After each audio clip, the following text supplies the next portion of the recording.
ओम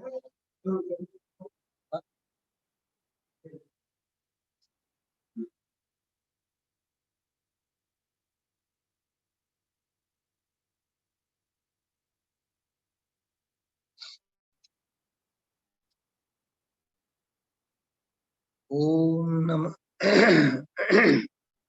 ओम नमः सिद्धेभ्यः। ओम नमः सिद्धेभ्यः। ओम नमः सिद्धेभ्यः। नमो अरहन्ताणं नमो सिद्धाणं नमो आयर्याणं नमो वज्रायाणं नमो लोये सवसाहुणम्। मंगलम भगवान वीरो मंगलम गौतमो गणी मंगलम कुंद कुंदार्यो जैन धर्मोस्तु मंगलम सर्वमंगल मांगल्यम सर्वकल्याणकारकम प्रधानम सर्वधर्माणां जैनम जयतु शासनम जैनम जयतु शासनम जैनम जयतु शासनम। परमानंद संयुक्तं निर्विकारं निरामयं ध्यानहीनान् पश्यन्ति निज देहे व्यवस्थितम्। अकलंक देव के द्वारा लिखा गया यह अत्यंत वैराग्य प्रेरक और परम अध्यात्म रस से भरा हुआ स्तोत्र है। स्तोत्र काव्य तो बहुत मिलेंगे, लेकिन भक्ति प्रदान स्तोत्र बहुत मिलेंगे। यह तो अध्यात्म और सिद्धांत से भरा हुआ स्तोत्र काव्य है। समय सार में जिस गायक भाव की भावना भाई गई है, वही भावना इस परमानंद स्तोत्र के अंतर्गत अत्यंत रसिक शैली में, अत्यंत रसाल पद्धति से भाई गई है। जैन सिद्धांत, जैन अध्यात्म और जिन वैराग्य किस प्रकार से आत्मिक भावों के लिए पोषक बन सकते हैं, इसके लिए यह बहुत सुंदर स्तोत्र है। छोटे छोटे उदाहरणों के माध्यम से ज्ञान भाव की महिमा, आत्म भावना की महिमा और निरंजन निर्विकार निरूपाधि परम शुद्ध आत्म भावना इतनी निष्कलंक, इतनी निर्दोष और कितनी सुखदायी होती है, उसकी इसमें चर्चा है। हर एक श्लोक में अपना एक अलग ही रस है, प्रत्येक श्लोक में अपनी एक पराकाष्ठा है। तो इन श्लोकों का, इन स्तवनों का हम आप लोगों को निरंतर पाठ करना चाहिए। ये दैनंदिन पाठ का विषय है। ये दैनिक अपने आत्म भावना के चिंतन के विषय बिंदु इस स्तोत्र में है। देखिए, बिना किसी अब भूमिका के मैं आगे बढ़ता हूं। 15वें श्लोक से विषय अपना प्रारंभ हुआ था। दृष्टि, ज्ञान और चारित्र्य के तीनों बोल 15वें श्लोक में आए। 16वें श्लोक से 19वें श्लोक तक, 16वां, 17वां, 18वां, 19वां और 19वां, 16, 17, 18 और 19, इन 4 श्लोकों में आत्म स्वभाव भाव की अनुभूति, प्रतीति जो होती है, अनुभूति में आता हुआ, अनुभव में आता हुआ भगवान आत्मा किन किन विशेषणों से, किन किन शब्दों से, किन किन संज्ञाओं से जाना जा सकता है, उसका इसमें परिचय था। हर एक विशेषण का अपना एक अलग ही अर्थ है, अलग ही उसका आनंद है। 1 मिनट में देखिए 16 विशेषणों की बात करते हैं। आप लोगों के पास श्लोक हैं तो आप लोग निकाल के देखिए। आज व्याख्या नहीं करेंगे, आज तो बृहद द्रव्य संग्रह के आधार से 65 विशेषणों की चर्चा हम आप लोग प्रारंभ करने वाले हैं। बस 2 ही मिनट में मैं उसकी चर्चा प्रारंभ करूंगा। 2 दिन के स्वाध्याय में वह विषय हम आप लोग अत्यंत संक्षेप में पूरा करेंगे, आज और कल। देखिए 16 विशेषण कौन कौन से हैं। सबसे पहले कहा, अनुभव में आता हुआ, शुद्धोपयोग में जाना जाता हुआ, जिसकी श्रद्धा, जिसका ज्ञान, जिसका आचरण, जिसमें रमणता की जाती है, वह कौन है? तो कहा वह परम ब्रह्म है। सबसे पहला विशेषण, सएव परमं ब्रह्म। दूसरा विशेषण कहा वही जिन पुंगव है। जिन पुंगव मतलब जिन, जिन जो जिन है उन जिनों में भी श्रेष्ठ है। कहने का मतलब जिनेन्द्र भगवंतों में भी जो परम आराध्य हैं, परम श्रद्धेय हैं, ऐसा भगवान आत्मा। बराबर। तीसरा, सएव परमम तत्व, वही परम तत्व है। इनकी तो अपन ने 2-1 दिन से काफी विस्तार से चर्चा की है। हाँ, जिसे आत्म तत्व कहते हैं, जिसे ज्ञायक तत्व कहते हैं, उसे यहाँ परम तत्व कहा। चौथा, वही परम गुरु है। कल हम आप लोगों ने इसकी बात की थी। माँ बाप को भी गुरु कहते हैं, माता पिता भी अपने जन्मदाता गुरु हैं। लौकिक विद्या पढ़ाने वाले विद्या गुरु भी अपने गुरु कहलाते हैं। बराबर। निर्ग्रंथ गुरु भी गुरु कहलाते हैं। अरहंत भगवान भी परम गुरु कहलाते हैं। लेकिन यहाँ तो कहते हैं उन सब से अलग ऐसा मेरा भगवान आत्मा, वही मेरे लिए गुरु है। ऐसा विशेषण यहाँ दिया। 4 हो गए।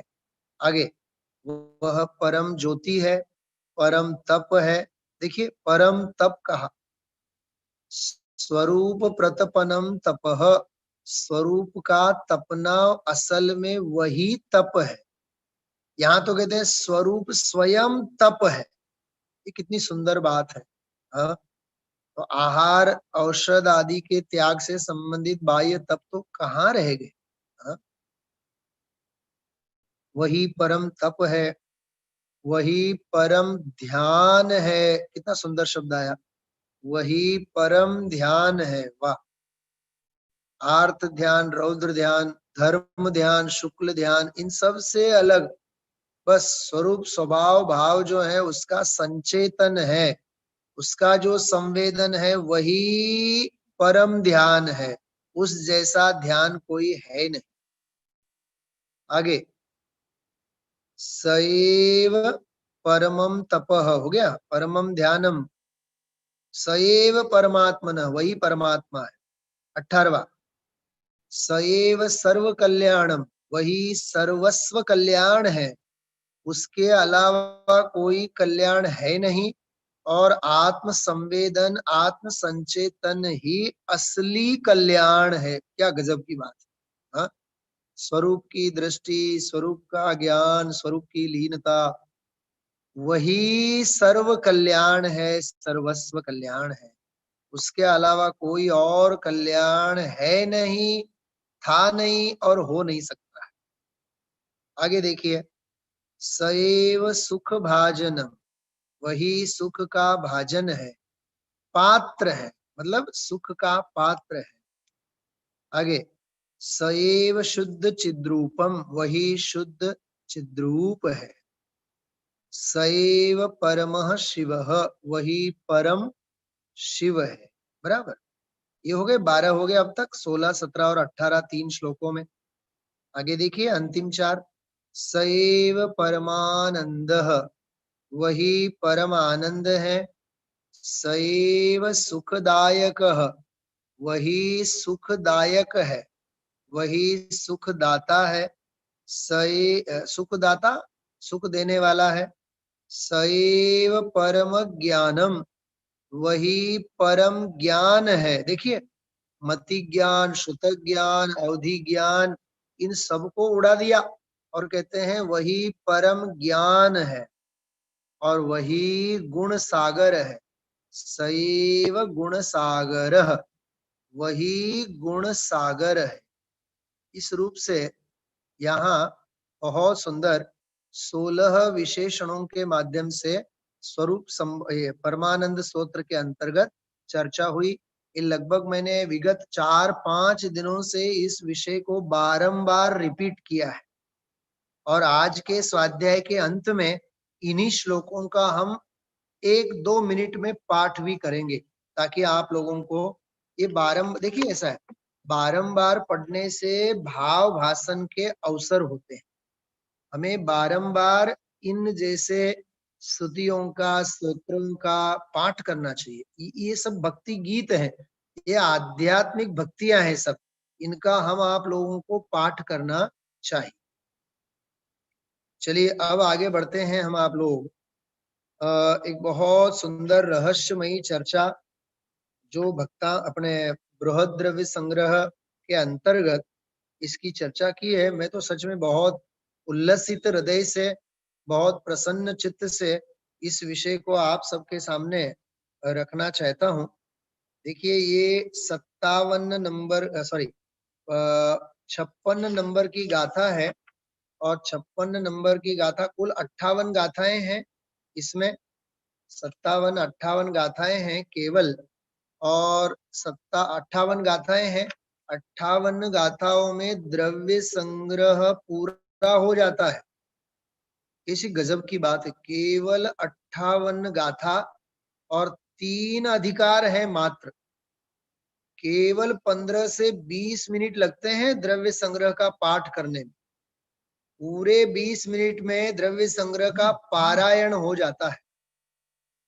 ये अभी हम आप लोग खास करके रविवार के दिन जो गाथा पाठ का स्वाध्याय ले रहे हैं, उसमें अभी आराधना सार ग्रंथ का पाठ अपना चलता है। इस सड़ंग जो अपना स्वरूप संबोधन स्तोत्र का स्वाध्याय चल रहा है, इसलिए मैं थोड़ा सा उस विषय को गौण किया है मैंने।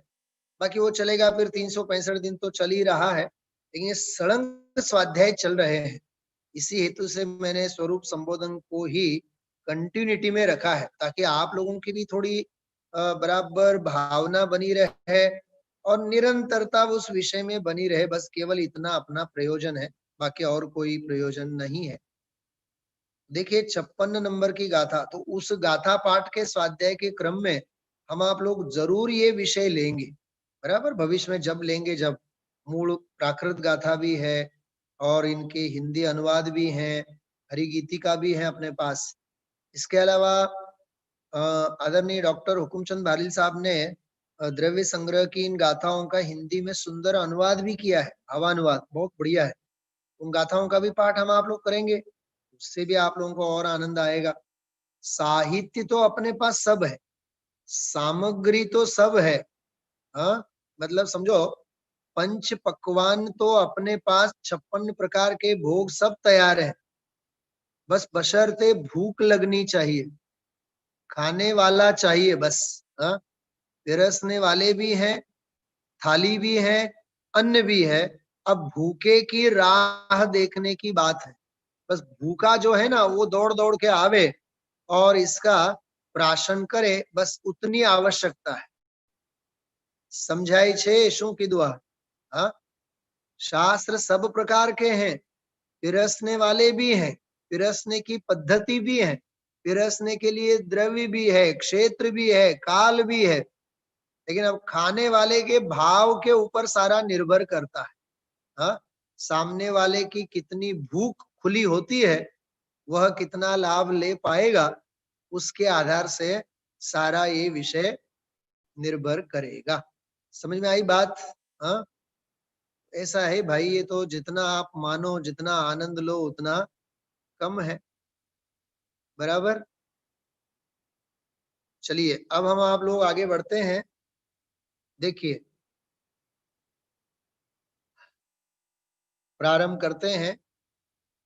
देखिए अचानक ये पिक्चर कैसे बदल गया, आप लोगों को आश्चर्य लगा होगा। जादू है। कोरोना के काल में क्या नहीं हो सकता है। हाँ? क्या कहा मैंने? कोरोना के काल में क्या चमत्कार नहीं हो सकता। हाँ, अभी तक क्या था और अब ये कहां से आ गया। हाँ, मैं कहीं नहीं गया हूँ, मैं यही स्वाध्याय भवन में बैठा हूँ। हाँ, लेकिन ये सब कलाकारी मोबाइल की है। हाँ, जानबूझ करके मैंने उस विषय को यहाँ अभी के इसको यहाँ रखा हुआ था। देखिए स्वाध्याय भवन में मैं बैठा हूँ, पूज्य गुरुदेव श्री विराजे हैं। हाँ, अपने पीछे ही हैं। पीछे क्यों है? क्योंकि बाप तो हमेशा पीछे ही चाहिए ना। हाँ, अपने बेटे को, अपने पुत्र को वो आगे बढ़ावे, आगे बढ़ो, बढ़ते रहो, हम तुम्हारे पीछे हैं। हाँ, उनके मंगल आशीर्वाद पूर्वक हम आप लोग ये दिव्य स्वाध्याय, यह अभूतपूर्व स्वाध्याय, यह चिंतन, ये सब हम आप लोग करते हैं। मैंने इसीलिए भी थोड़ा सा बैकग्राउंड पिक्चर चेंज किया। आप लोगों को देखो गुरुदेव श्री के बाजू में सब जगह शिला दिख रही है। हाँ, जिनमें गाथाएं लिखी हुई हैं समयसार ग्रंथादि राज की। इस प्रकार से हम आप लोगों के हृदय पे गाथाएं टंकोत्कीर्ण होनी चाहिए। हमारे ज्ञान पटल के ऊपर भी मंगलमयी गाथाएं और ग्रंथ टंकोत्कीर्ण होनी चाहिए। वो एक बार ऐसी लिखी जानी चाहिए कि दोबारा वो वहां से मिटे नहीं, उनकी अमिट छाप पड़नी चाहिए। समझ में आई बात? हाँ, वो बार बार आप लोगों के सामने दृष्टिगोचर होते रहे, इसलिए मैंने तुरंत वो फोटो रखा अभी। अब चलिए एकाग्रता से सुनिए, बहुत ध्यान से, जितना समझ में आए उतना समझने के प्रयत्न आप लोगों करना। हाँ, पिरसने का काम मेरा है और पुरुषार्थ पूर्वक समझने का काम आप लोगों का है। हाँ, अरस परस क्या कहते हैं? हाँ, अरस परस प्रेम सरस। हाँ, समझ में आई बात? अरस परस प्रेम सरस वन वे की बात नहीं है। पिरसने वाला पिरसता जाए और खाने वाला खाए ही नहीं तो कोई मतलब नहीं। हाँ, तो जितने आनंद के साथ यहाँ परोसा जाएगा उतने ही हर्ष और आनंद के साथ आप लोगों को इस अन्न का प्राशन करना पड़ेगा। बराबर। चलिए प्रारंभ करते हैं। मैं गाथा एक पढ़ता हूँ, 56 नंबर की गाथा। और आज अभी हमारे पास देखिए लगभग 25-27 मिनट है। इनमें हम आप लोग 25-30 विशेषण पढ़ेंगे अभी। बहुत एकाग्रता से, बिल्कुल पाठशाला के बच्चे बन करके बैठना आप लोग। हाँ, श्रोता बन के मत बैठना। मैं तो कहता हूँ, हमेशा कहता हूँ, 80 साल की उम्र भी हुई हो तो श्रोता मत बनना, विद्यार्थी बनना। हाँ, ये हमारे भारिल साहब का मंत्र है। 80-80 साल के सुनते रहेंगे, सारी जिंदगी श्रोतापने में जिंदगी चली जाएगी, कुछ भी याद नहीं रहे, क्योंकि कोई संग्रह ही नहीं, कोई संकलन ही नहीं अपने पास। तो थोड़ा सा पेन, डायरी, नोटबुक सब लेकर के बैठना।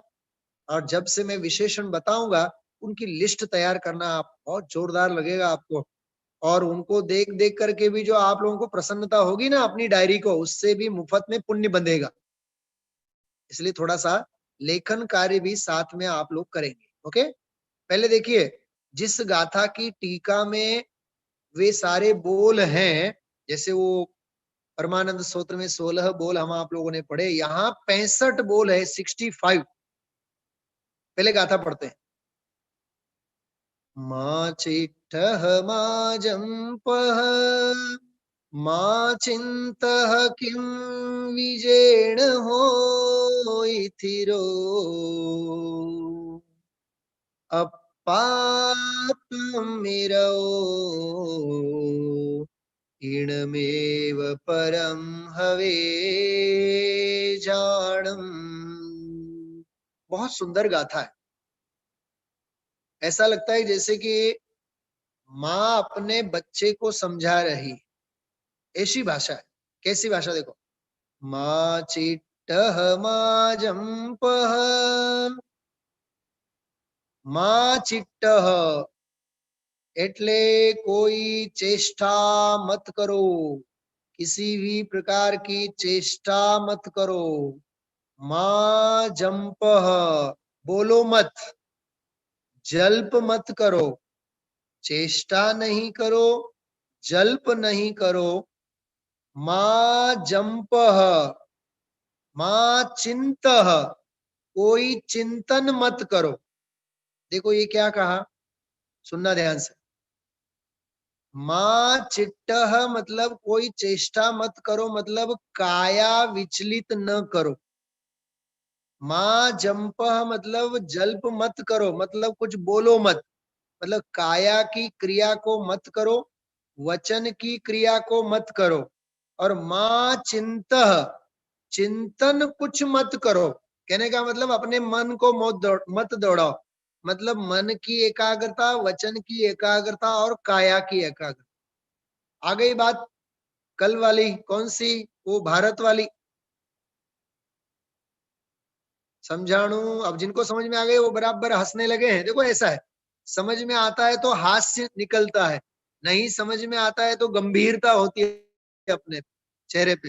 हाँ, मुझे तुरंत समझ में आता है कि किसने सुना है और किसने नहीं सुना है। हाँ, Bharat is the unit country, एकता का नाम है ना। तो भाव, मन की क्रिया, राग, वचन की क्रिया, काया, काया की क्रिया, बराबर। भारत, है ना, मतलब ताल, ताल मतलब काया की क्रिया। तो मन वचन काया की एकाग्रता का होना, अनेकता में एकता का होना, जैसे भारत, ऐसे मन वचन काया की एकता का होना, अथवा श्रद्धा ज्ञान और चारित्र की एकता का होना, वह यहाँ समरसी भाव सामायिक देश के अर्थ में भारत मन वचन काया की एकाग्रता, भाव, राग और ताल की एकता होनी चाहिए। समझ में आ रही बात? हाँ, अरे माँ एक सब्जी बनाती है, घर में 4 लोग होते हैं, चारों अलग अलग मांगते हैं तो माँ का दिमाग खराब होता है। बोलो तुम लोगों को अकल नहीं है, एक सब्जी बनेगी सबको खानी पड़ेगी। कोरोना के काल में रोज कौन खरीदने के जाएगा, माँ गुस्सा करेगी। ऐसे ही जिनवाणी माँ भी गुस्सा करती है। चारों अनुयोगों में हमने समझाया आत्मा को, तो चुपचाप आत्मा को समझो, लड़ाई मत करो। एकता का नाम अनेकता। समझ में आई बात? तो यहाँ कह रहे हैं माँ चिट्टह, कोई चेष्टा मत करो, माँ जंपह, बोलो मत, माँ चिंतः, कोई विचार मत करो, चिंतन मत करो, मन वचन काया की स्थिरता करो। और किम विजेण हो थिरो, बस जिस किसी प्रकार से स्थिर हो जाओ। अप्पा मेरो, ये बहुत सुंदर पंक्ति है। अप्पा अपम्मीरो, आत्मा आत्मा में लीन रत हो जाए, रहो मतलब रत हो जाए। इणमेव परम हवे जानम, उसे परम ध्यान कहा जाता है। परम ध्यान अर्थात शुद्धोपयोग कहा जाता है। वह स्वरूप का ध्यान है, वह स्वरूप की एकाग्रता है, वह स्वरूप की दृष्टि है, वह स्वरूप का ज्ञान है, वह स्वरूप की लीनता है, जो 15वें श्लोक में अपन ने पढ़ी थी। कौन से? परमानंद स्तोत्र में। यत्क्षणं दृश्यते शुद्धं तत्क्षणं गत विभ्रमः स्वस्थ चित्तः स्थिरीभूत्वा, ये वाली जो है ना श्लोक, 15वां श्लोक, वो वाली बात है। फिर आगे 16 विशेषण तो दिए ही हैं। अब यहाँ उस परम ध्यान से संबंधित चर्चा है। मैं थोड़ा सा गाथा का भी अर्थ पढ़ता हूं।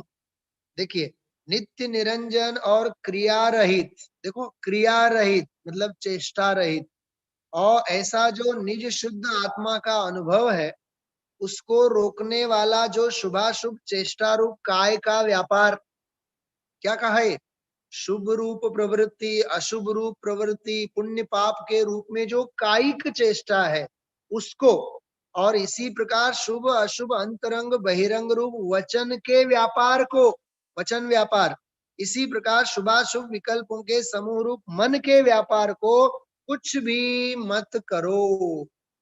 न पुण्य करो न पाप करो, न पुण्य की क्रिया करो न पाप की क्रिया करो, न पुण्यमय वचन बोलो न पापमय वचन बोलो। मतलब मन वचन काया से शुभ और अशुभ सभी प्रकार की क्रिया प्रवृत्ति वचन उनका त्याग करो। अब मैं एक प्रश्न पूछूं आपसे, सबसे जवाब देंगे? मुझे मत देना, अपने आप से सोचना। हमें शुभ सोचना चाहिए कि अशुभ सोचना चाहिए? शुभ बोलना चाहिए या अशुभ बोलना चाहिए? शुभ क्रिया करनी चाहिए या अशुभ क्रिया करनी चाहिए? 6 प्रश्न मैंने पूछे आपसे। इनमें शुभ वाले 3 हैं और अशुभ वाले 3 हैं। इनमें क्या करना चाहिए? हाँ, नहीं मैंने कहा पूछा निर्विकल्प रहना चाहिए। बंबई से जवाब आया निर्विकल्प रहना चाहिए। मैंने केवल इतना पूछा है, शुभ करना चाहिए या अशुभ करना चाहिए, तो उनसे ही रिलेटेड जवाब दो। हाँ, अरे अशुभ तो करना ही नहीं चाहिए, लेकिन शुभ भी तो करना ही नहीं चाहिए ना, क्योंकि दोनों ही तो प्रवृत्ति है। क्या कहा? दोनों भी तो प्रवृत्ति है ना।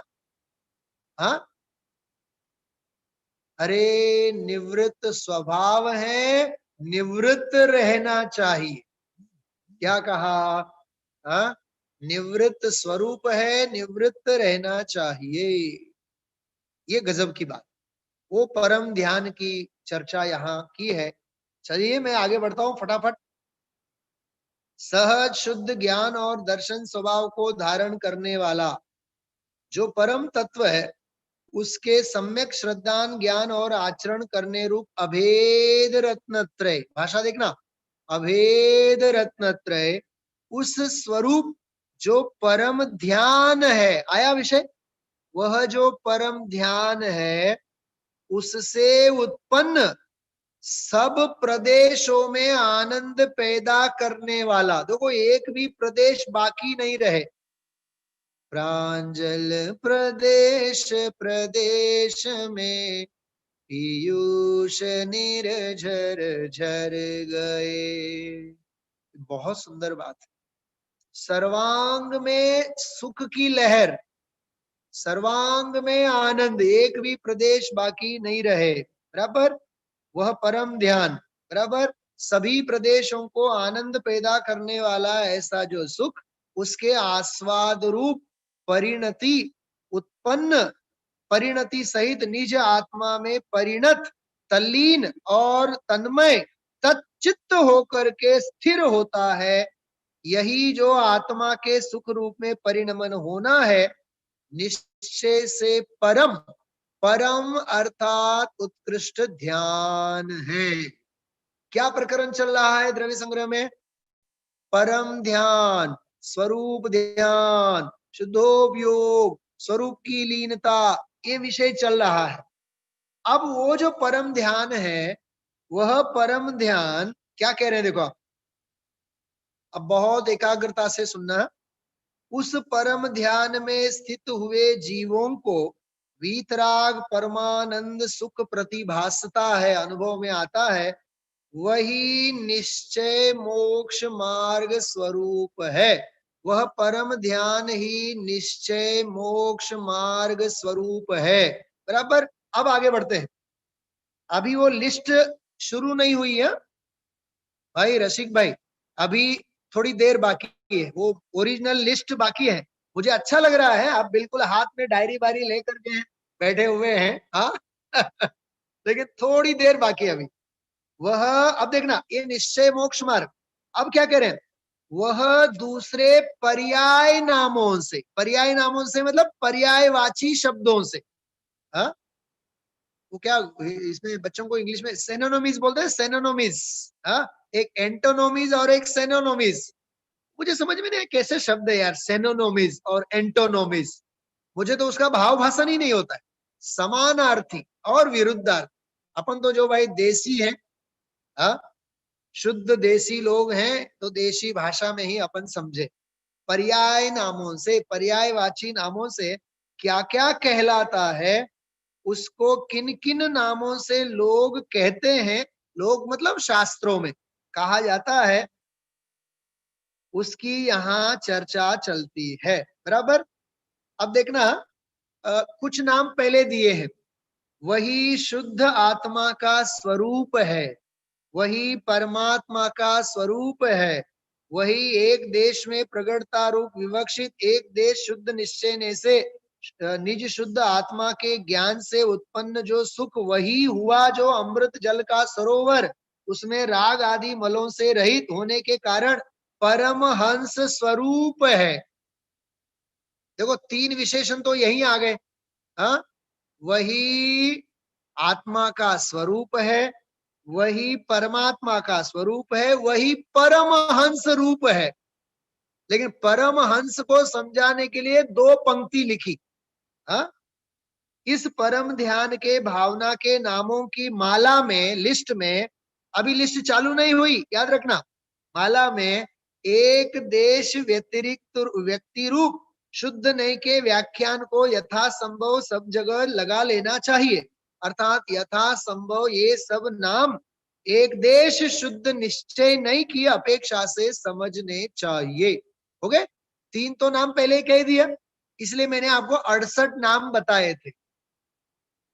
लेकिन लंबी लिस्ट अब जो स्पेशल चालू हो जाती है उसमें 65 नाम है। 65 और 3 कितने हो गए, 68 हो गए कि नहीं, हाँ। समझ में आ रही बात।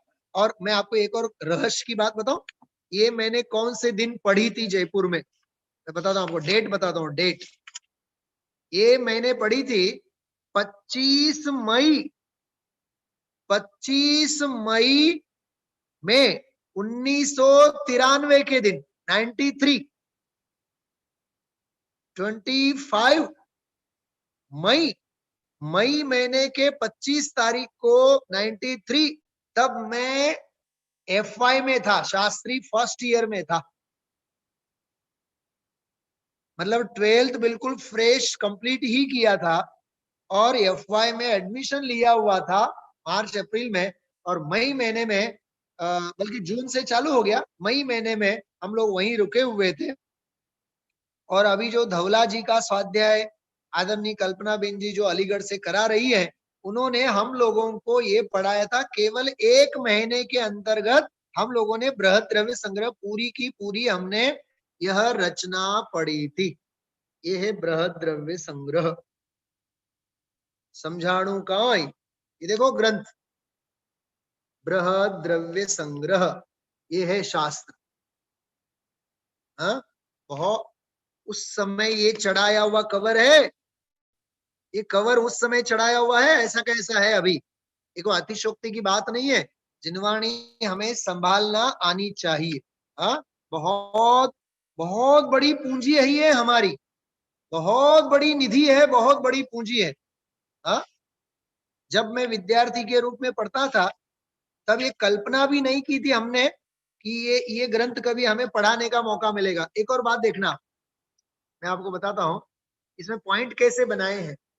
देखो ये दिख रहे हैं आपको, इसमें लिखा हुआ है 1 से 11, 1 से देखो ये पॉइंट लिखा है, 1 से 3 ये 3 पॉइंट, फिर 1 से 11, 1 से 11 वाले पॉइंट, इसी प्रकार देखो और आगे देखो, यहाँ देखो 12 से 25 ये पॉइंट देखो, 12 से 25, फिर 26 से, फिर 50, फिर 51 से 65 तक, ये सारे पॉइंट इसमें किए हुए हैं ऐसे।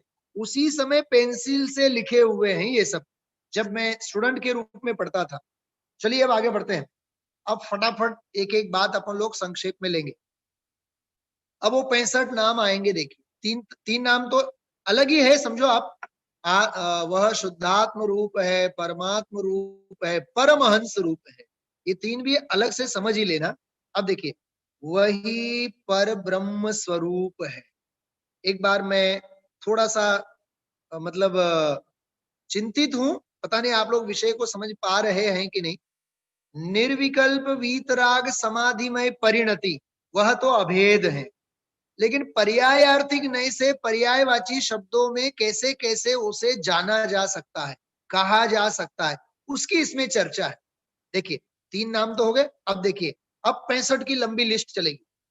वही परम ब्रह्म स्वरूप है। अभी अपन ने वो परमानंद स्तोत्र में पढ़ा था कि नहीं, सएव परमं ब्रह्म, ये आया था कि नहीं। ये सएव परमं ब्रह्म, देखो वहां काव्य के रूप में है, यहाँ गद्य के रूप में है। संस्कृत में लिखा हुआ है तदेव पर ब्रह्म स्वरूपम, ये संस्कृत में लिखा है। तदेव परम विष्णु रूपम, वही पर ब्रह्म स्वरूप है, वही परम विष्णु स्वरूप है। अब आप लोग लिस्ट बनाते जाना है। सबसे पहले क्या लिखा, परम ब्रह्म स्वरूप है। दूसरा, परम विष्णु स्वरूप है, वही विष्णु है असल में। हा? बनाने वाला भी वही, हा? और उसको बनाए रखने वाला भी वही। वही परम शिव रूप है, कल्याण करने वाला है। परम शिव, नॉट ओनली शिव, मात्र शिव नहीं कहा, परम शिव स्वरूप है, वही परम शिव स्वरूप है। बराबर, आगे बढ़ते हैं। वही परम बुद्ध स्वरूप है। देखो बुद्ध यहाँ ज्ञान के अर्थ में, वही परम बुद्ध स्वरूप है। चौथा हो गया। पांचवा, वही परम निज स्वरूप है। निज स्वरूप, परम निज स्वरूप है। पांच हो गए। आगे, अब छठा थोड़ा सा लंबा है।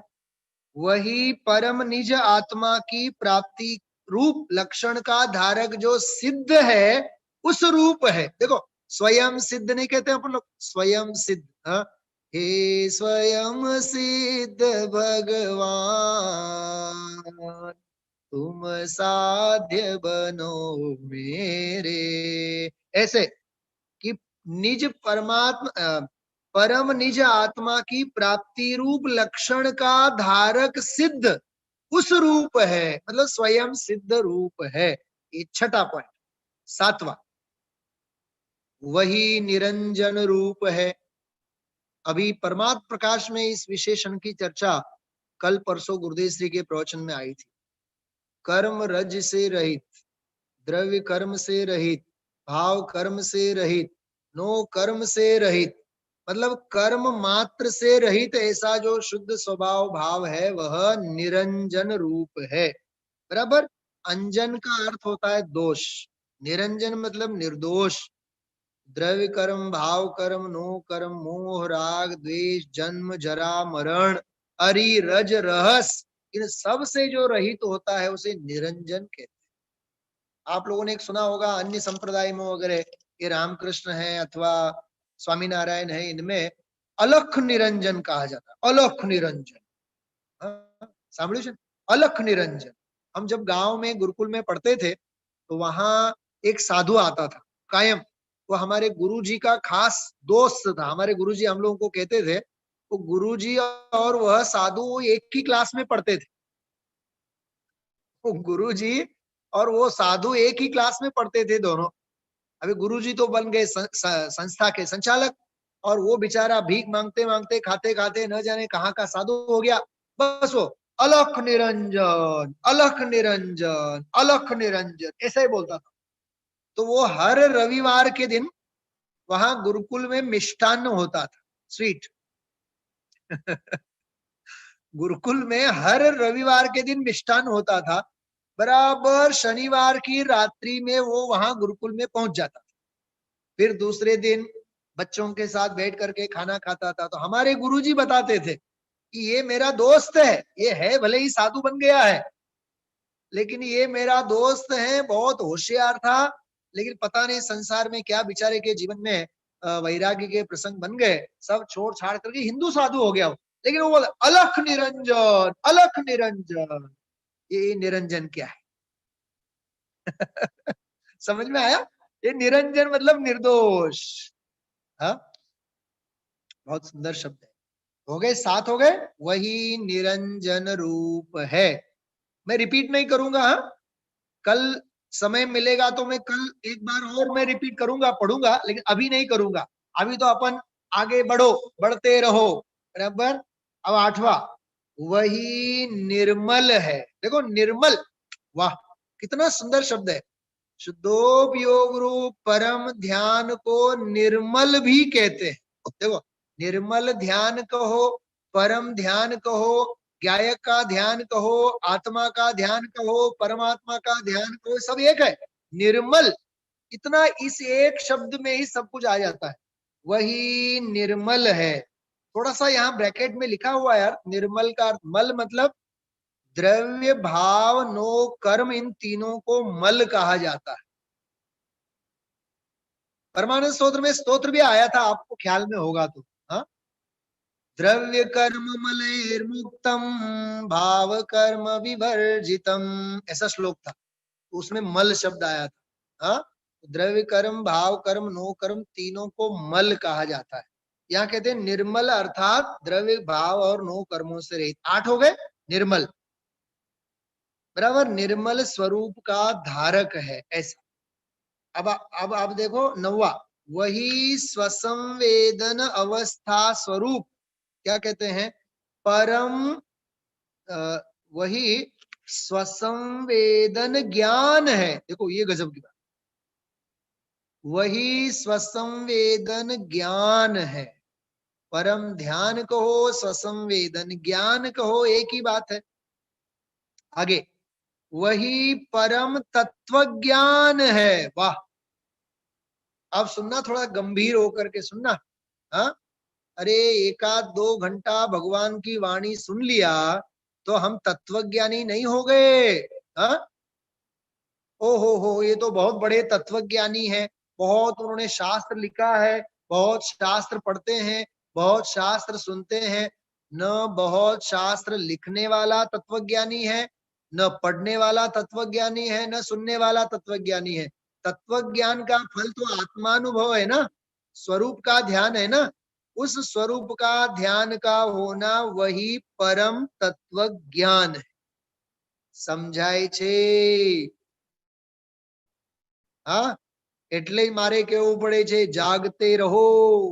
हाँ, मात्र तत्व ज्ञान सुनने का नाम तत्व ज्ञान नहीं, हाँ, बल्कि स्वरूप का अनुभव का होना वह परम तत्व ज्ञान है। दो शुद्धोपयोग को यहाँ परम तत्व ज्ञान कहा। आगे, वही शुद्धात्मा का दर्शन है। वाह, शुद्धात्मा का श्रद्धान होगा निज आत्मा, तब भगवान होगा। कितना सुंदर विशेषण है।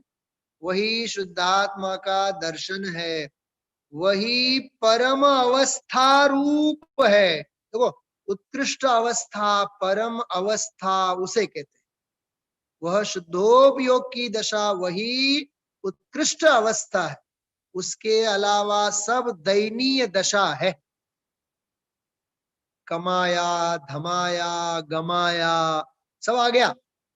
कमाया, हाँ, खाया, पिया, गमाया।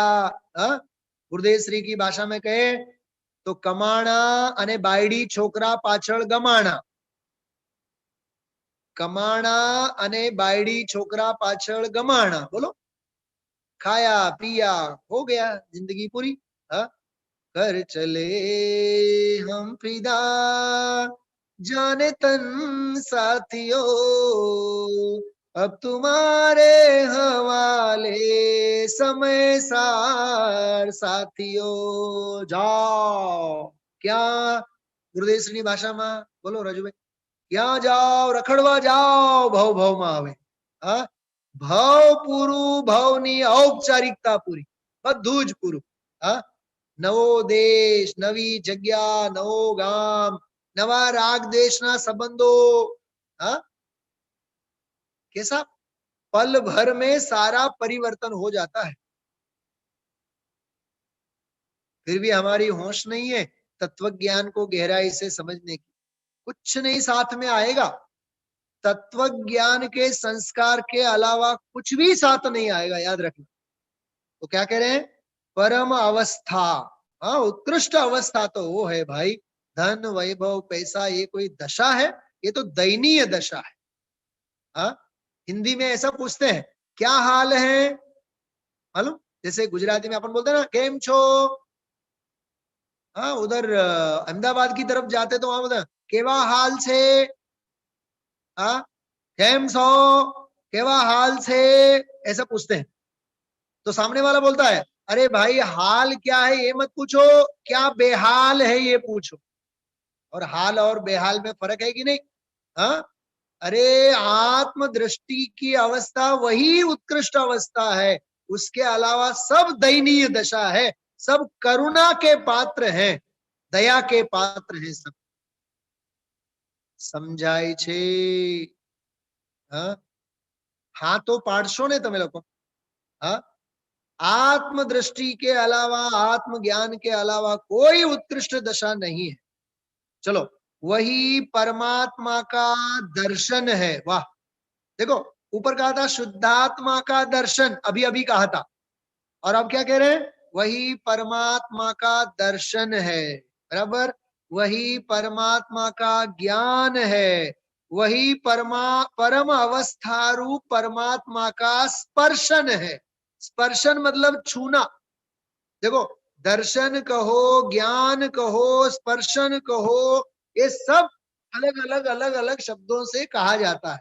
फिर एक बार, वही शुद्धात्मा का दर्शन है, वही परम उत्कृष्ट अवस्था स्वरूप है, वही परमात्मा का दर्शन है, वही परमात्मा का ज्ञान है, वही परम अवस्था रूप परमात्मा का स्पर्शन है। अब आगे गंभीर होकर के सुनना, कितना बढ़िया शब्द है। वही ध्यान करने योग्य जो शुद्ध पारिणामिक भाव है, उस रूप है। मतलब वही पारिणामिक भाव स्वरूप है, वही शुद्धोपयोग पारिणामिक भाव स्वरूप है। आगे, वही ध्यान भाव स्वरूप है। क्या कहा? वही ध्यान भाव स्वरूप है, वही शुद्ध चारित्र है। वाह, हमने थोड़ा सा गर्म पानी क्या पीना प्रारंभ कर दिया तो हम बोलते हैं कि बस हम चारित्र का पालन करते हैं। हाँ, हम 5 साल से रात्रि में भोजन नहीं करते हैं, 10 साल से रात्रि में भोजन नहीं करते हैं, इसमें कौन सी बड़ी बात है? यहाँ कहते हैं शुद्धोपयोग रूप जो ध्यान है वही शुद्ध चारित्र है। आगे और सुनना, वही अंतरंग का तत्व है। वाह, देखो अंतरंग तत्व वही है। अंतरंग तत्व तो वही है ना, अनुभूति की दशा, अनुभव की भूमिका, वही अंतरंग का तत्व है। थोड़ा सा मुझे आप लोग बताएंगे राउंड फिगर में कहां तक पहुंचे अपन लोग? हाँ,